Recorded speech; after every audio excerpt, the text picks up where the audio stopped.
हाय दोस्तों, स्वागत है आप लोगों का दीपिका ब्लॉग्स यूट्यूब चैनल में। और आप लोगों से आशा करती हूँ कि आप लोग ठीक होंगे दोस्तों, और आप लोगों के आशीर्वाद से हम भी बहुत ठीक हैं। तो दोस्तों, आज का ब्लॉग मैं ढंग से नहीं बना पाई। वजह है दोस्तों कि आज बहुत बड़ी घटना घट चुकी है, और उसी की वजह से ना तो मैं शॉर्ट, ना तो लॉन्ग, ना ही तो वीडियो, ना तो ब्लॉग कुछ भी शूट नहीं कर पाई। दरअसल बात ये है दोस्तों कि हमारे चाचा जी थे, और बहुत कम उम्र के ही अभी थे, उतना उम्र भी नहीं हुआ था यार। और उनको हार्ट अटैक आया, और जिसकी वजह से वो एक्सपायर हो गए। हम 7 तारीख को आए अपने मायके से ना, 6 तारीख के शाम को ही वो चले गए थे हॉस्पिटल, भर्ती थे गाजीपुर सदर में। उसके बाद वहाँ से उनको निकाल कर मतलब एडमिट किया गया प्राइवेट हॉस्पिटल में। और दोस्तों, उनको हार्ट अटैक की बीमारी थी, और कई बीमारियां थी ऐसी जो ख़तरनाक सभी थी, जिसकी वजह से उनका आज देहांत हो चुका है। आज है आप लोगों का 10 तारीख। आज 10 तारीख के दोपहर और सुबह 7-8 बजे के करीब वो एक्सपायर हो गए हैं। तो दोस्तों, इसी वजह से और मैं जा भी नहीं पाई हूँ दोस्तों। जाने वाली थी, लेकिन उनका अंतिम संस्कार आज नहीं होगा, कल या तो परसों होगा। क्योंकि जो उनके बड़े लड़के थे वो घर पे नहीं थे, वो विदेश थे, और वहाँ से आने में तो आप लोगों को मालूम है कि समय लगेगा। और उनका कहना है कि जब तक मैं घर पे ना आ जाऊँ तब तक मेरे पापा का अंतिम संस्कार आप लोग मत करिएगा। अंतिम समय में अपने पापा के साथ बिताना चाहता हूँ। तो जिसकी वजह से दोस्तों मतलब रोक दिया गया है कि अंतिम संस्कार कल आ जाएंगे तो कल हो जाएगा, कल नहीं आ पाएंगे तो परसों होगा। तो बहुत दुख की बात है। और हमारी चाची जो थी, उनकी लड़की भी नहीं थी दोस्तों, बस 3 लड़के थे। और थोड़ा सा पैर से अपाहिज हैं, थोड़ा क्या बहुत अपाहिज हैं, पैर से नहीं चल पाती हैं सही से, ऐसे हाथ रख कर इस पर तब चल पाती हैं। और वो बचपन से ही ऐसी हैं। तो दोस्तों, बेचारी इतनी भोली भाली, इतनी अच्छी है ना। और ज़्यादा तकलीफ़ तो ये हो रहा है को तो चले गए तो अपना तो बना कर गए, क्योंकि उनको बहुत तकलीफ़ था। लेकिन बेचारी किधर का होंगी, लड़के हैं, अपना अपना कमाने धमाने चले जाएंगे। फिर जानते हैं दोस्त, चाहे मैं हूँ, चाहे मेरी मम्मी हो, चाहे मेरी चाची हो, चाहे मेरी जो भी रिलेशन की, चाहे जो भी औरत हो, जब तक उनका पति नहीं रहता है तो उनकी कमी ना तो बच्चे पूरा कर सकते हैं मेरे दोस्त, और ना ही माँ बाप पूरा कर सकते हैं, और ना ही कोई भी पूरा कर सकता है।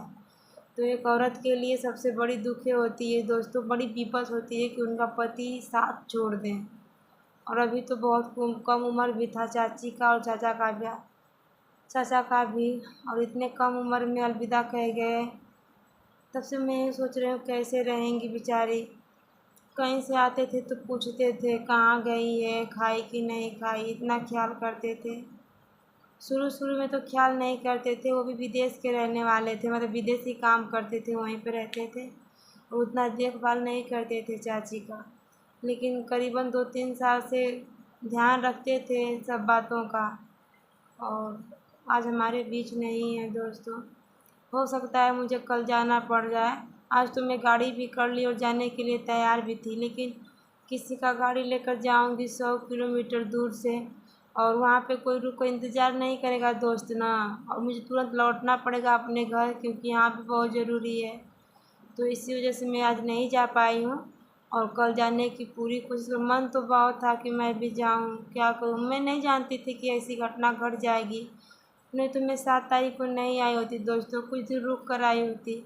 लेकिन मैं सोची कि ऐसे ही बस तबीयत ख़राब है तो अच्छे होकर घर आ जाएंगे, बिल्कुल मतलब थोड़ा सा भी ऐसा नहीं था कि नहीं कुछ ऐसा होगा उनके साथ। और दोस्तों, क्या बताऊँ, कुछ अच्छा नहीं लग रहा है। ऐसे लग रहा है कि जब से सुने हैं ना, सुबह से ही बस दिमाग पे वही चल रहे हैं कि कैसे चलते थे, कैसे बोलते थे, कैसे रहते थे, कैसे दिखते थे। जैसे लग रहा है ना कि उसी तरह बोल रहे हैं, उसी तरह कहीं से आ रहे हैं, उसी तरह बच्चों को डांट बोल रहे हैं। इस लग रहा है कि उनकी आवाज़ हमारे चारों तरफ गूंज रही है दोस्तों। यकीन नहीं हो रहा है कि मतलब ऐसा हो गया है उनके साथ। जैसे लग रहा है ना कि जो उनकी आवाज़ थी हम भूल ही नहीं पा रहे हैं, जो मतलब लग रहा है कि कहीं से बोल रहे हैं, वैसे बुला रहे हैं किसी को।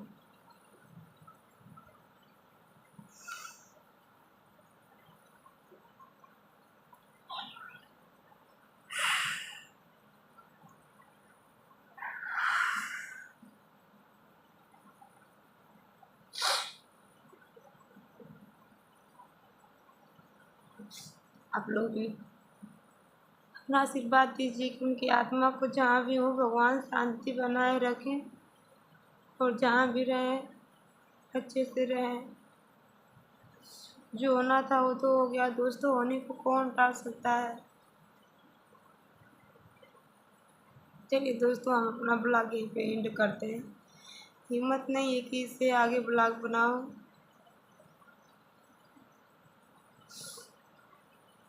सबसे दुख की बात है कि चाची बेचारी कैसे रहेंगी।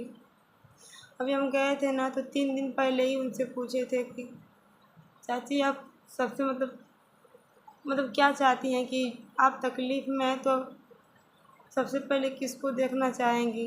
कहती हैं कि हम अपने पति को देखना चाहेंगे। कहती थी कि बहनी हमारे आदमी में कमी क्यों पूरा तो नहीं कर पाई, चाहे जैसे भी हों, पीते हैं खाते हैं जो भी हैं, लेकिन एक औरत के लिए उनके पति ही सबसे बड़ा धन होते हैं दोस्तों। शादी के बाद हम औरतों का कोई ऐसा नहीं दिखता अपने पति के। सच में हमको तो अब अपने पति के सिवा कोई नहीं उतना दिखता है। हाँ, सभी लोग अपने, लेकिन सबसे पहले नंबर पे कोई है हमारे लिए संसार में तो वो हमारे पति हैं दोस्त। हर औरत यही कहेंगी कि संसार में कोई है तो हमारे पति के पहले नंबर पे हैं, फिर उसके बाद कोई है। लेकिन सभी का तो मैं नहीं जानती, लेकिन अपना ज़रूर बताऊंगी दोस्त कि आज इस ब्लॉग बनाते समय बता रही हूँ आप लोगों को कि संसार में और कोई है पहले स्थान पे तो वो हमारे पति हैं। हमारे पति के सिवा कोई हमारा अपना नहीं है, जिस जगह पे मेरे पति हैं। बाकी सभी लोग तो अपने कहने के लिए अपने हैं, बनाएंगे तो अपने हैं, नहीं बनाएंगे तो नहीं है। तो भगवान आप भी हमारे पति जी को सही सलामत रखिएगा, हर दुख बला से दूर रखिएगा। चलिए दोस्तों, हिम्मत नहीं कर रहा है, ज़बरदस्ती बोल रहे हैं। फिर मिलेंगे अगले ब्लॉग में, तब तक के लिए बाय दोस्तों।